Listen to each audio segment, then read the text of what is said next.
बिस्मिल्लाहिर्रहमानिर्रहीम। अस्सलाम वालेकुम। हकीकत टीवी साइंस एंड हेल्थ में खुश आमदीद। आपको याद होगा सुशांत सिंह राजपूत का एक स्कैंडल आया था जिसके बाद पूरे बॉलीवुड को एक वर्ड दिया गया था, नशेड़ी गैंग। उसमें यह बताया गया था कि पूरे का पूरा बॉलीवुड जितनी वहाँ पर नशे की लत है, जितना वहाँ ड्रग्स इस्तेमाल किया जाता है, किसी जगह इस्तेमाल नहीं किया जाता। और एक एक स्कैंडल आया था और उसमें इवन के दीपिका पादुकोण के मैसेजेस लीक हुए थे जिसमें वो मांग रही थी कि सबसे ज्यादा महंगा, सबसे हाई इंटेंसिटी वाला ड्रग। उस दिन के बाद लोगों को समझ आई कि बॉलीवुड के अंदर ये जितनी आपको खवातीन नजर आती जिन्होंने अपने आप को फिट रखा हुआ, इसके पीछे सबसे बड़ा हाथ नशे का था और वो नशा करके अपने आप को फिट रखती हैं। अब इस सारी सूरत हाल में जो नया एक ट्विस्ट आया है, ये आपकी स्क्रीन पर ज़रा देखिए कि एक एफआईआर दर्ज करने की दरख्वास्त है और बड़ी ही अजीबो गरीब और बड़ी मज़े की है। ज़रा आप इसको समझिए क्या है। उसमें लिखा हुआ है कि मारूफ टीवी एक्टर मनसा मलिक, ओरिजिनल नाम इन्होंने बताया, उसमें वो कहती हैं कि असल में मैं ड्रामा इस्लामाबाद में ड्रामा सीरियल मोहब्बत की आखिरी कहानी की शूटिंग के लिए हम लोग सब आए थे और उसमें जो एक्टर अलीज़े शाह, ओरिजिनल नाम उन्होंने इसका स्किप किया है, वो भी शूटिंग पर मौजूद थी। और अलीज़े शाह ने मुझे 15 अगस्त 2023 को बवक्त शाम बजे पूरे सेट के सामने जलता हुआ चरस का सिगरेट मेरी तरफ फेंका। अंदाजा कीजिए जरा। और फिर मुझे मारने और तशद्दुद करने की कोशिश की और कमरे में जाने के बाद मुझे जूतियों के साथ मारा और मैंने बड़ी मुश्किल से अपनी जान बचाई। और इस सूरत हाल में पहले भी उसने एक प्रोडक्शन का नाम लिया, एवरीडे प्रोडक्शन। इन्होंने सेट पर तंग करने की वजह से अलीज़े शाह के खिलाफ एफआईआर दर्ज करवाई थी और ड्रामा की शूटिंग रुक गई। इससे पहले भी इसकी चर्स पीने और नाजेबा वीडियो सोशल मीडिया पर वायरल हो चुकी हैं। अलीज़े शाह ने मुझे धमकियां दी हैं और मुझे असल में उसके साथ कोई प्रॉब्लम नहीं, उसे मेरे साथ प्रोफेशनल जेलसी है, यानी वो मुझसे जलती है, हसद करती है। और एक तो एफआईआर काटें और दूसरा मुझे सिक्योरिटी फ्राहम करें। ये पाकिस्तान की तारीख की सबसे ज़्यादा अनोखी है। देखिए अलीज़ा शाह की बहुत सारी वीडियो सिगरेट पीते और ये तो लीक होती हैं, लेकिन इस सारी सूरत हाल में देखिए जिनकी लीक होती हैं फिर उनके पीछे स्ट्रॉन्ग पावर भी होता है। अब वो जो कह रही हैं वो कह रही हैं कि मुझ पर इन्होंने जलता हुआ चरस का सिगरेट फेंका। यानी आप अंदाजा करें, आपने कभी जिंदगी में किसी को नहीं देखा होगा कि किसी ने किसी के मुंह के ऊपर चरस का सिगरेट फेंका है, लेकिन वो कह रही हैं कि ये मेरे साथ हुआ है। अब इस सूरत हाल के अंदर आपको नजर आएगा, बिल्कुल आपको नजर आएगा कि पुलिस इस मामले के अंदर कुछ भी नहीं करेगी, कुछ भी नहीं करेगी। ये मामला रफा दफा होगा। देखिए जो बहावलपुर यूनिवर्सिटी का स्कैंडल आया था उसमें क्या चीज अहम थी, उस बंदे का, अब देख लें अभी तक वो मामला ठप हो गया, मीडिया पर बात करने की इजाजत क्यों नहीं थी?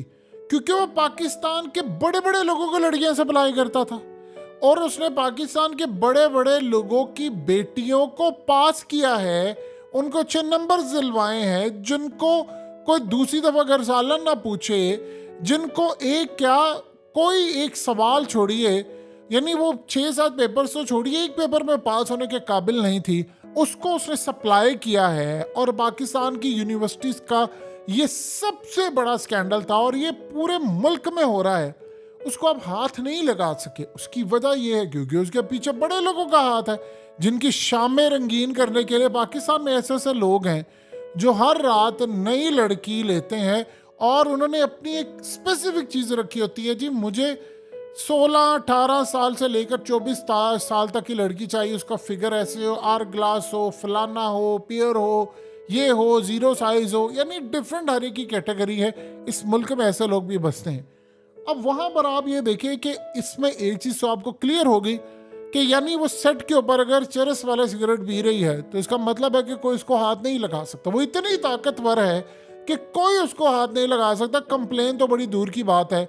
अब इसमें थोड़ा सा एक और भी ट्विस्ट है। इसमें उन्होंने एक बात नहीं बताई कि यानी इससे पहले वो कहती है जी मुझसे जेलसी या कोई आर्गूमेंट्स हुए या कुछ हुआ, इनके आपस की कोई बातचीत चली थी जिस पर उन्हें सिगरेट फेंका, इन्होंने थप्पड़ भी मारा था उसको। ये भी एक असल कहानी है कि जिस पर अब मीडिया कह रहा है कि इन्होंने उसको थप्पड़ मारा था क्योंकि उन्होंने मेरे ऊपर सिगरेट फेंका और फिर उसने जूती उतारी और अंदर ले जाकर उसे जूतियों से पिटाई की। ये आपने यूथ पैदा की है, ये रोल मॉडल है लोगों के। और ड्रामों में हो क्या मासूम किरदार अदा करते हैं, ऐसे कि यानी देखने वाले साथ ही रो पड़ते हैं कि यार ये क्या हुआ है। इतने मासूम किरदार, ये आपके मीडिया की असलियत है। अब यकीन कीजिए कि बॉलीवुड को हम अक्सर कहते हैं, अभी बॉलीवुड के बारे में क्या बात की जाए कि वहाँ पर तो आप ये देखिए एक चीज़ समझ आती है कि मामला है, यहाँ पर आपकी सूरत हाल ये है, इतना गंद है, इतना गंद है। जिस तरह वो डिज़ाइनर ने कहा था, पाकिस्तान के शहबाज भट्टी ने बड़ी खूबसूरत बात की थी। उसने कहा था कि पाकिस्तान के अंदर जितनी फहाशी है, बदकारी है, जितना जना और ये चीज़ें हैं, यूरोप में नहीं है। शायद अगर हो तो हम कह सकते हैं बराबरी की सतह पर है। उन्होंने कहा जितनी यूरोप में है उतनी पाकिस्तान में। फ़र्क सिर्फ एक है कि यूरोप में खुलकर सामने आती है, पाकिस्तान में पर्दे के पीछे है। इस मुल्क के अंदर अब कोई दो राय नहीं रह गई कि पाकिस्तान के अंदर जो जो मामला सामने आ रहे हैं, जिस तरह किसी लड़की के साथ केस आ रहा है, आप यहाँ पर बूढ़ी औरतों को नहीं छोड़ते, बच्चियों को नहीं छोड़ते। और इस सूरत हाल के अंदर आपकी जो सोसाइटी और स्पेशली आपका जो मीडिया है, इसमें पूरे सेक्शन में लड़कियां सप्लाई होती हैं, लड़के भी सप्लाई होते हैं। तो इस सारी सूरत हाल में आपको अगर इस तरह के केसेस सामने आते हैं कि किसी ने चरस वाला सिगरेट अगर पी कर किसी के मुंह पर दे मारा है, तो आपको हैरान नहीं होना चाहिए। ये चरस तो कुछ भी नहीं है। पाकिस्तान में जिस लेवल का नशा जाता है, आप यहाँ से एक बात बताइए, अगर बॉलीवुड के अंदर चाहे वो दीपिका पादुकोण हो या कोई बड़ी सेलिब्रिटीज़ हो, जितने बड़े ये लोग हैं, अगर इनको नशा सप्लाई होता और नशा अफगानिस्तान से आता है, तो आप फिर एक बात बता दें, ये तब का स्कैंडल है जब अफगान तालिबान की हुकूमत नहीं आई थी। अब इस सारी सूरत हाल में तो ओपीएम जो है बैन हो गई है, लेकिन सवाल ये पैदा होता कि जब अफगानिस्तान से आ रही थी तो इसका मतलब है कि भारत में डायरेक्ट जा रही थी। तो आप एक बात बताइए कि अगर बॉलीवुड में जा रही थी तो बॉर्डर पुलिस और बॉर्डर की जो फौज है, चाहे वो अफगानिस्तान से हो या भारत से हो, किसी जगह से हो, वो साथ ही मिले होते। ये पूरी दुनिया में प्रैक्टिस आती है। यूरोप में कैसे नशा जाता है अफगानिस्तान से जो जाता था, अब वो वहाँ पर क्यों चीख रहे हैं? वो कह रहे हैं कि अफगानिस्तान, वहाँ पर आप यूरोप में ले लें, अमेरिका में ले लें, दुनिया के हर मुल्क में नशा कैसे पहुँचता है। आपकी बॉर्डर की पुलिस, आपकी इंटेलिजेंस एजेंसियाँ, ये सारे, चाहे वो अमेरिका की हो, यूरोप की हो, भारत की हो, किसी मुल्क की हो, वो सारे मिले होते हैं और उनकी मदद के बगैर हो ही नहीं सकता ये काम। तभी वहाँ से नशा होता है, वहाँ से होता होता होता होता यहाँ तक आता है और फिर उसके बाद जाकर हर असल में लेवल पर एक सेटिंग होती है। अयान अली ने जिस तरह बात कही थी, वो बात बिल्कुल आपको समझ आएगी। अयान अली ने कहा था कि जब हम बाहर जाते हैं तो हम सब की बॉडी पर, हाथों पर, जिस पर टैटू बने होते हैं और हर टैटू का एक अलग मीनिंग होता है। यानी हाथ पर टैटू बना है, कोई मनी लॉन्ड्रिंग वाली है तो उसके हाथ पर टैटू है, तो अगले मुल्क में हो सकता है कोई गोरा पुलिस ऑफिसर और इंटेलिजेंस इदारों के लोग, वो उसको पकड़ते हैं, साइड पर ले जाते हैं, उसको क्लियर करके छोड़ देते हैं। यानी पूरा नेटवर्क है ये। इसको कहते हैं कि बेईमानी पूरी ईमानदारी से होती है, यानी सारे के सारे मिले थे। और अयान अली ने जो बात बताई, आप देख लें आप अयान अली का क्या बिगाड़ सके। अयान अली सिर्फ क्या, यानी जरदारी का नाम लगता है, फलाना नाम लगता है, उसका नाम लगता है, लोग कहते हैं जी उधर है उधर। आपको क्या लगता है कि अयान अली अकेली थी? उसके साथ जो कैरियर थे वो 50 मॉडल्स और थी और सारे के सारे बच गए, क्योंकि वो जिनका पैसा लेकर जाती थी वो पाकिस्तान के बड़े करता धरता। इसी तरह ये जो स्कैंडल्स होते हैं जो मीडिया के अंदर होती है, बहुत सारे लोगों को आप लेकर आते हैं, आप उनको मकाम देते हैं, उनका टैलेंट होता है, उसके बाद आप उनको यूज़ करते हैं, फिर उसके बाद नशा भी उनको प्रोवाइड किया जाता है। अब वो कह रही है, जाहिर सी बात, उससे उठकर कहना भी मैं तो ये काम नहीं करी। अब वो कह रही है कि वो जो फुटेज थी वो भी मौजूद है।